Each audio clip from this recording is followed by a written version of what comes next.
Shabana, Ankur was your first film and Shyam's first film too. What was it working like? I mean, could you talk about your experience, how you went about getting the role, and what was it, the experience with Shyam and Ankur? Well, it was strange how I got the role really, because I had just passed out of the Film Institute and I had signed a couple of films, I remember. And then there was a call from Shyam's assistant saying that he wanted to see me for a particular part. I didn't know who Shyam Benegal was. But I remember Rishikesh Mukherjee had called me up around that time and I asked him who he was, and he said, just go ahead and do the film because he's this wonderful documentary filmmaker and I'm sure he'll do very well. And so I went to see Shyam Benegal armed with a whole lot of photographs of mine in a hat and trying to look very glamorous and stuff like that. And he had one look at, he just looked at me without looking at the photographs. And within 5 minutes, he said, you're going to do Ankur. And there's also going to be, this is going to be followed up by a sequel called Nishant, and you're going to do that as well. I couldn't quite believe that. And then he had a look at my photographs and sort of hummed and hawed and said, well, I think we'll leave these photographs alone and I'll take another photographic session. And I came home and I told my mother, I just met some fraud guy who says I'm going to be in 2 films, and of course it doesn't mean anything because he hardly asked me any questions at all. And then 15 days later there was this script in my house, and before I knew it, in 18 days exactly, on the 18th of August 1973 I think we went, and we completed the film on the 18th of September. What was it working like in that film? You know, it was very comfortable and very easy. Everybody was new. I mean, none of us knew each other. Shyam had a bunch of people who were his assistants whom he knew very well, but I knew nobody. I didn't know Anant Nag, I didn't know Sadhu Meher, I didn't know Govind Nihlani, I didn't know Shyam Benegal. And so I must say that I went with a certain amount of trepidation when I went, because I wasn't allowed a makeup man or a hairdresser. It was going to be my first experience where I was going to be outdoor on a set full of men and just me by myself. And the third day I was everybody's buddy and everybody's chum, and the whole thing, right from the word go, right from I think the third day of shooting, it became like one big family experience. And through the 13-14 years that I've been in the industry and working with Shyam, it retains that quality essentially of the family.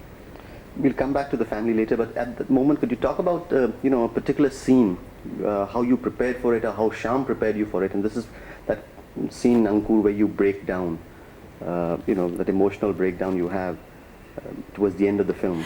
Well, as I remember it, I remember that I think I was scheduled to take the flight and go off because I was working on another film.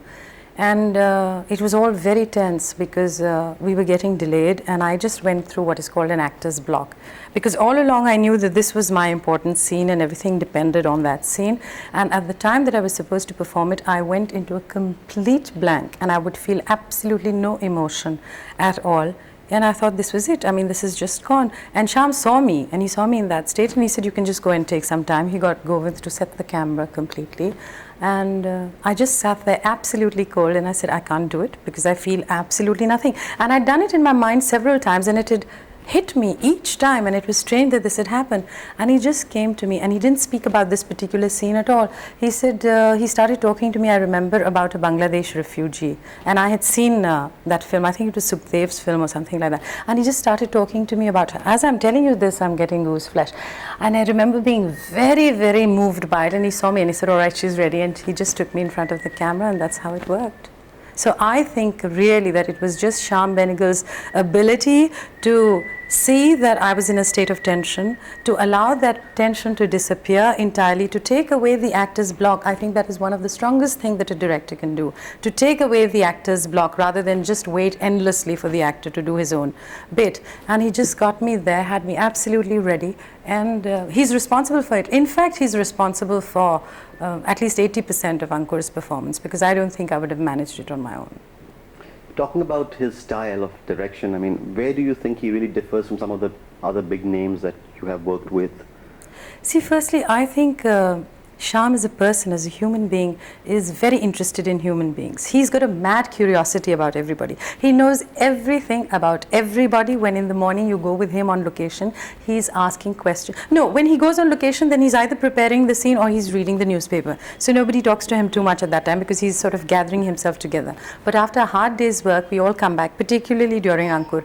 We would come back and Shyam would be interested in knowing which assistant's girlfriend had not written a letter to him and how was he handling it with the expected father-in-law and all kinds of things. He has tremendous curiosity about people, and I think it is that he attempts in his films. He attempts to bring in nuances, to bring in layers, to understand human beings without taking any sides and without taking moral stands. I think that's what comes across in his film, and it is basically that in him as a person that gets translated onto the screen. And it is because of that. In fact, I think Shyam could have just taken the easy way out and just made very strongly political statements. That is the fanciest way of getting into the headlines, by taking up a very controversial topic, and never mind if you present it with technical finesse or not, as long as you've got a controversial topic. Now, I think Shyam has resisted that temptation entirely, and he's dealing with human beings. He's also a contrast to all the other filmmakers, because in Hindi cinema, in the mainstream cinema, there is always an attempt to whitewash the details. Now that also happens because there's a kind of alternative reality which exists, where you have to see to it that the man in Gujarat also identifies, etc., etc. Shyam does the exact opposite. I think when he gets into an atmosphere, then he studies it to the minutest detail, and it is in the focusing of that detail that a lot of things about the character and about the situation is revealed, and I think that's his strongest point as a filmmaker. You talked about Yeah. You talked about Shyam's, the family, and it seems that this extended family of his, this repertory, seems to be fiercely loyal to him. People exchange roles, and you yourself have worked as an assistant to him, yes, of his TV serials, I think. To what do you attribute that? I mean, this great. Well, it's to Shyam as a human being and Shyam as a filmmaker, because see, I started with Shyam, and I owe a lot of my attitudes, a lot of my values to Shyam Benegal. I'm sure that had I started with another film and another filmmaker, had I started, for example, with mainstream cinema, it would have taken me much longer to reach where I'm at. It is because of Shyam, and yet never at any point have I had Shyam making me feel that I'm his product.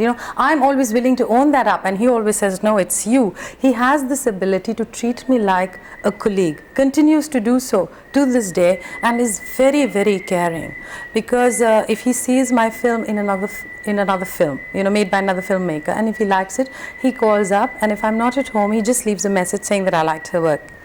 But if he doesn't like my work, he just goes on and on, making endless numbers of calls till he finally gets to me on the phone, and then discusses at great length and in great detail what exactly he thought was wrong with my performance. I think to have that kind of concern and to have that kind of care for your people, because everybody wants to just be liked by everybody, and you feel a slight reluctance that maybe they'll say, okay, what business is it of yours? But I think it shows that he cares very deeply for me, that he should ring up even to this day and get disturbed if he thinks I haven't done something right. And I think it's that in him as a filmmaker and as a human being that continues to make people so fiercely attached and so fiercely loyal to him.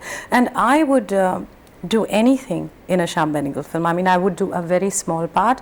I would be an assistant. I remember very early in my career, I think we just finished Nishant then. I went off with him on a series of documentary films that he was doing, where I was doing nothing. I think I was writing continuity or something. But I just wanted to be with him, and I was very keen to be with him on Yatra when he was going all over India, but I didn't have the time at that moment.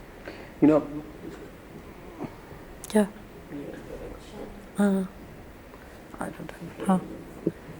Talking about Shyam, you've watched him from his first film, Ankur, to now, the new films that he's doing. Have you seen a change in his style and his attitude? Have you seen him grow as a filmmaker, or do you think that Shyam Benegal somewhere got lost in himself and really has not, done his ultimate film?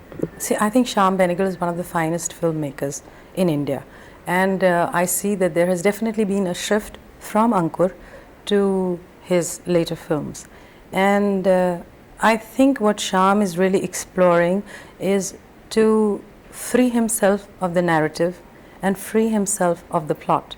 Now Shyam thinks internationally, has been exposed to international cinema, and so what he's attempting to do is to place himself, root himself very firmly in the Indian situation, but also to have a broad-based international outlook. There have been times when he hasn't succeeded entirely. Firstly, in Hindi cinema, I think we're still too young, and it's very difficult for us to accept a film free of a narrative, of a plot. And he is still in the process of discovering that. But so he is accused of that he doesn't have any more ras. कि अंकुर में रस बहुत ज़्यादा था और अब की फिल्मों में रस नहीं है. But he's moving away from that, because that he discovered in its fullest very early. I mean, Ankur isn't the perfect film, but even so, nobody can deny that it is a beautiful film and it really has the ras that we talk about. Lekin, to my mind, a film like Trikal is wonderful for precisely the opposite reason, that it isn't threaded along any kind of narrative, and yet it brings alive that era, that atmosphere, that ethos. And I didn't even know that that is part of India, and he made me discover that through Trikal, and I was very, very thrilled with the film. Thank you. Thank you.